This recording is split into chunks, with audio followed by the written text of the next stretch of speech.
So no, we don't have earthquakes. We don't have tornadoes.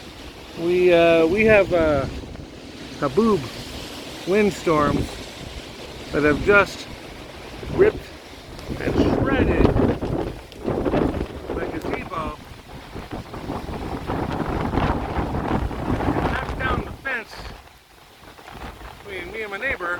We were literally just a few moments ago trying to nail a few of those pieces up because there's only two that had fallen down and it wasn't working. We're like, let's just let it go, wait till afterwards. And then it blew the rest of it down. This is the part that's annoying me. Now I gotta pay to replace the roof. Alright. But, yeah. Thanks weather. Thanks a lot.